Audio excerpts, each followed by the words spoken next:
I confess, I'm a bad Russian parent. My children don't speak any Russian. I feel bad about it, and my kids themselves say they wish I would have taught them the language. What made me feel even worse was a seminar that I was watching on the importance of keeping Russian language in the families of Russian immigrants. Speaker after speaker were getting up and explaining why we should teach Russian to our kids. The first speaker was highlighting the beauty and the sophistication of Russian literature and poetry. If our children don't know the language, they won't be able to benefit from it. The second speaker was saying that children need to grow up with an awareness of their family's history and a feeling of connection to where they come from. Teaching Russian language will help them identify themselves with their family's past. The third speaker, a child psychologist, was saying that America is a big melting pot, and many children don't have a sense of identity and struggle to find a community they belong to. Russian language will automatically give them this sense of identity. I agree with every single one of these points. As the speakers were making their presentations, I looked at them and at their names and couldn't help but notice every single one of them was Jewish.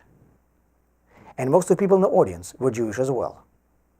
The sense of belonging is very important for everyone, young and old.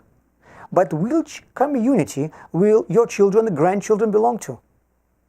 The grandchildren of Jews who came here from Germany are either lost in American melting pot, or if they have any sense of identity, it is identity with the Jewish community. They have nothing to do with the Germans living nearby. The American-born children of Persian Jews either don't have any cultural identity or they associate themselves with the Jews. They're not members of the Persian Muslim community. And this is true for every Jewish ethnic group. If I want my children to have a sense of belonging that they will be able to carry through their lives and pass on to their children, it should be a connection with the Jewish community. The connection with the family's past that one of the speakers was stressing, I believe, is also very important.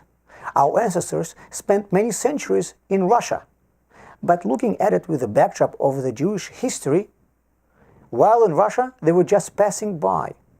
For Jewish history, these centuries are not a long time. Our true past is much deeper than our connection with Russia. And while living in Russia, every single one of their grandparents was calling himself a Jew, not a Russian. The connection of my children with their true roots is their connection with their Jewish heritage.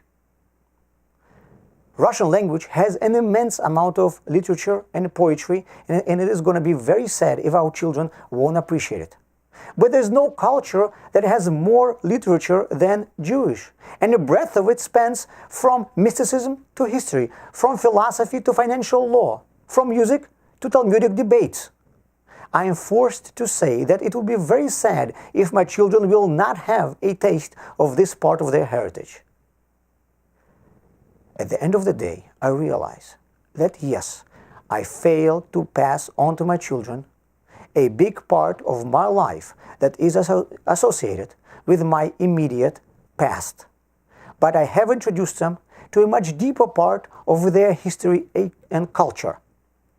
And I gave them a sense of identity that they will be able to pass on to their children and to generations to come.